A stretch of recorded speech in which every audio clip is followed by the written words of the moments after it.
Ms. Paulison.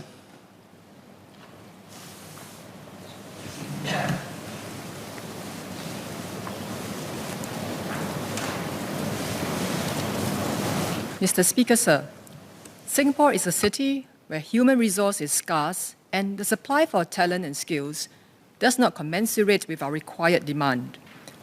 With our aging workforce and inability to recruit and retain competent resources, the risk of an unsustainable economy and a rise in inequality may increase.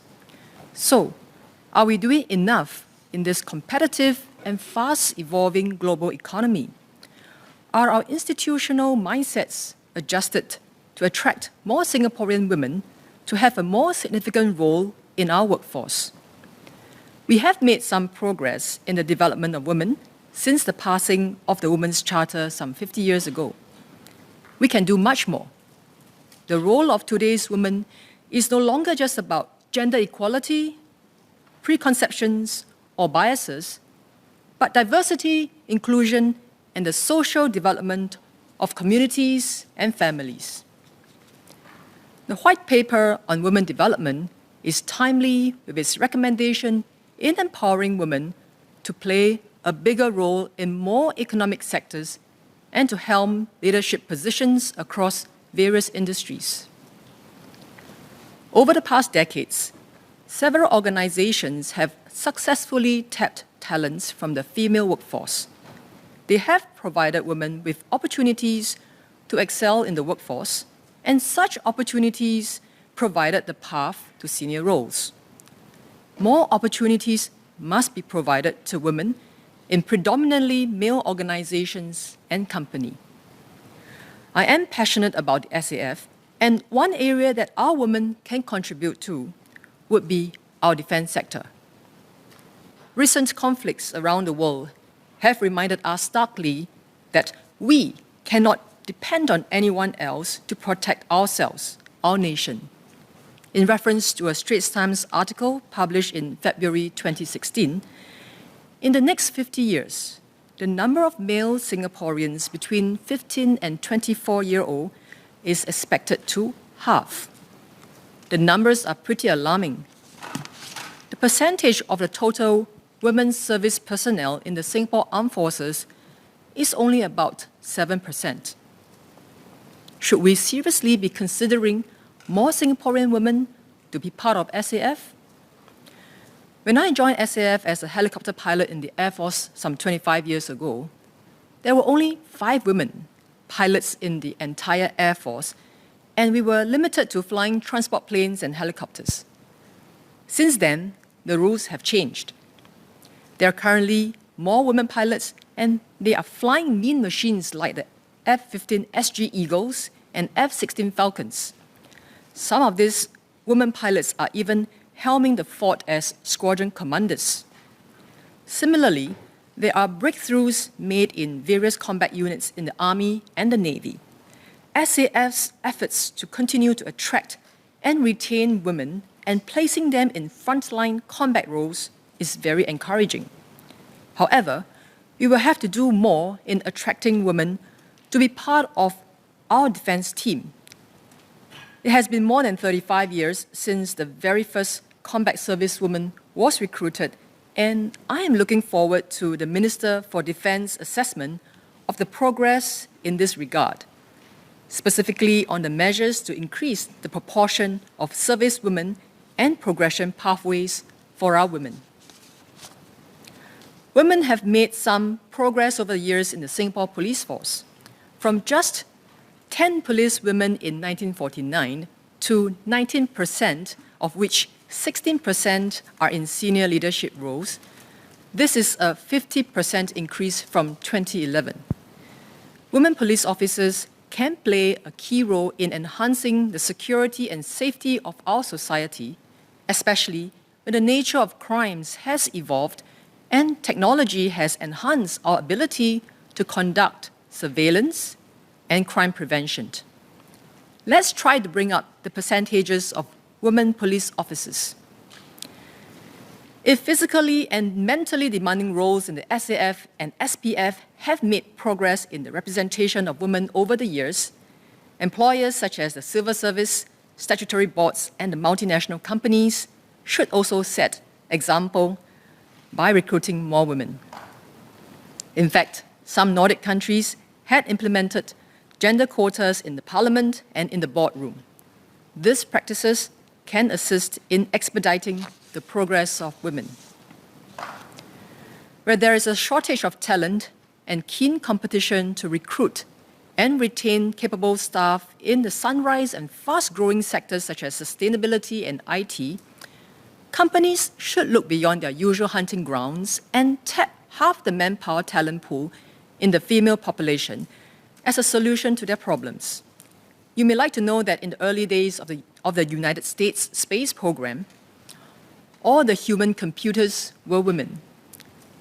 These are the staff at the National Aeronautics and Space Administration, or NASA, who performed highly complex mathematical calculations for aviation experiments and subsequently space flights. So, have no misconception that women do not have the IT aptitude. I am in agreement with the White Paper's recommendation to encourage and support women to choose and excel in science, technology, engineering, mathematics, or STEM industries, which have been predominantly male until recent years. I am currently employed in the aviation sector, and women make up only 3% of the chief executives, compared with more than 10% in many other industries. We can do better. Women's low representation in STEM careers has been described as a leaky pipeline. In our primary and secondary schools, girls often perform as well as the boys in science and mathematics. But as they progress to the tertiary level, fewer opt for STEM subjects, especially when it comes to engineering and computer science. Only 55% of the women who graduated with STEM degrees or diplomas pursue related careers, compared to 70% of men. We need to look into this. A woman's contribution can only further assist in the field of engineering and science. I also agree with the recommendations made in the White Paper to enhance equality in the workplace. It is important to make a concerted effort to encourage all young women to chase their dreams and develop their fullest potential in their careers without any hesitation and with the fullest support. As the paper has pointed out, mindsets about what jobs are appropriate for which gender will need to shift. It is crucial to showcase the wide and diverse range of possibilities and opportunities for women. Over the years, many trailblazing women have paved the way for our younger women and provided them the much-needed inspiration and confidence to achieve their goals that will, in turn, help Singapore to progress. Mr. Speaker, I would like to say a few words in Malay. Dalam ucapan saya sebelum ini, saya telah menyebut tentang kemajuan yang dicapai Polis Republik Singapura dalam pembangunan wanita sejak beberapa dekad yang lalu. Salah seorang pegawai perintis wanita dalam perkhidmatan polis ialah Puan Zuraida Abdullah. Beliau telah menyertai SPF pada 1986, menerajui beberapa jawatan komander dalam operasi dan latihan, dan juga merupakan wanita yang pertama menyandang pangkat penolong kanan Pesuruhjaya Polis. Selain pasukan polis, Puan Zuraida juga merupakan pengerusi Yayasan Warisan Melayu dan kini berkhidmat sebagai Ketua Pegawai Eksekutif Badan Bantu Diri Mendaki selepas bersara daripada SPF. Puan Zuraida juga telah disertakan ke dalam Dewan Kemasyuran Wanita Singapura pada 2014 untuk menghargai pencapaian beliau. Saya berbesar hati dengan tokoh-tokoh wanita cemerlang yang telah diberikan penghargaan seperti Puan Zuraida. Kisah tokoh-tokoh wanita tersebut telah memberi inspirasi kepada wanita-wanita muda untuk mencabar diri mereka sendiri dan menjadi lebih cemerlang daripada tokoh-tokoh wanita sebelum ini. Over the years, we have seen more women athletes excelling in sports. At the recent Tokyo Olympics, out of our 23 national athletes fielded, 17 were women. Similarly, of the 10 competitors for the Paralympics, there were 6 female representatives. I am hopeful that more women national athletes will make Singaporeans proud. The media and entertainment industry has an impact and plays a vital role in the amplification of women in the society.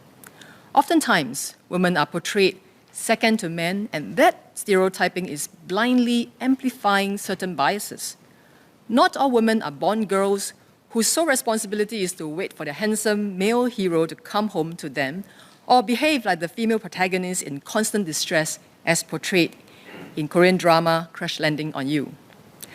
I certainly hope the next Bond will be a female lead and more female being portrayed as heroines in dramas.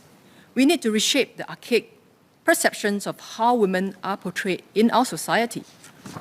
Our local media must work towards shifting the narrative by placing equal emphasis between men and women by sharing aspirational stories with a positive reflection of fairness and inclusivity for all genders and races, and not just for the rich or powerful. We must curate positive stories that will inspire and amplify the right values. Other than the media, public events and fora featuring female speakers discussing issues that are of importance and concern to the women community are important informal ways for women to share their experience and learn from each other. In Sembawang West, women corporate and community leaders attend our annual SG Women's Festival event to share their experience and discuss best practices in areas such as career, financial planning, health and wellness, caregiving, and sustainability. These platforms help to create informal interest groups and build a support ecosystem for women. To add, the SG Heroines Award, CNA Women Award, and Her World Woman of the Year Award are important recognitions that inspire and rally women communities to do more for the society. I support the paper's proposal to develop career mentorship and networking opportunities for women. We need more professional and informal women bodies to recruit, retain, and network with women in the various sectors. For instance, the Women Aviation International SG chapter was set up in March 2021 to encourage more young women to join the aviation sector. While it is an initiative started by women for the benefit of other women, there is sincere support from our male counterparts who understand the need to attract and retain the best talents into this industry. Being a participant in their programs, I am heartened by the support from agencies and companies such as the Civil Aviation Authority of Singapore, Association of Aerospace Industries Singapore, and Airbus Singapore, for example. Mr. Speaker, I would like to speak in Mandarin for the next segment. 由于男性和女性都在职场做出贡献，因此政府有必要为家中护理方面提供更完善的设施。我全力支持白皮书中的呼吁，为在家庭和社会中实现更平等的安排，因为看护者本身必须得到休息和照顾。对于增加优质与实惠的学前教育设施，我对有关当局将会在这环节做出改善感到欣慰。我敦促该部门特别关注占有较多年轻家庭的住宅区，并提供足够的托儿设施。同样的，在老龄化地区，该部门需要确保有足够的年长者日间托管中心，并且确保费用合理。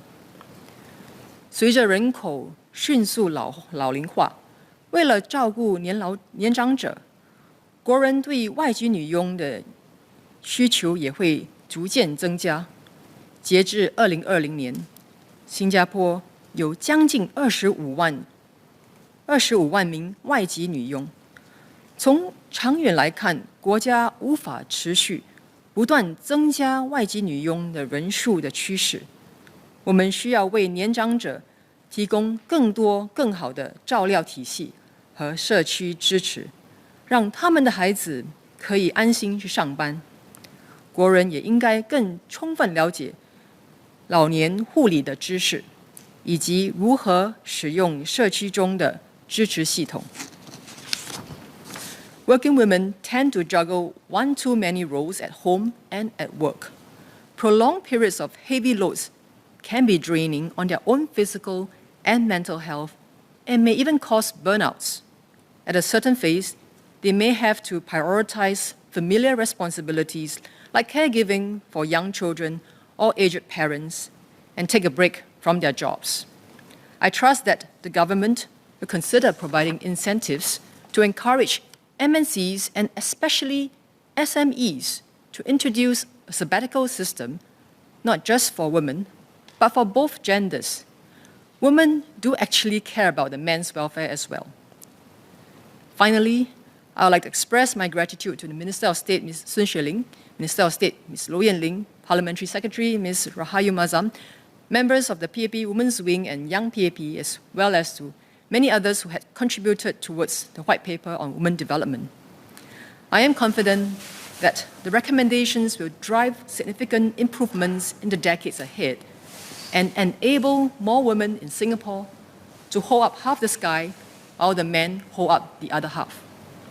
And on a personal note, as we chart our way forward together, I hope to see more women representation in the cabinet, with more than just a mere 15% made up of only 3 women and 17 male ministers. Mr. Speaker, sir, I would like to conclude my support for the motion. Thank you.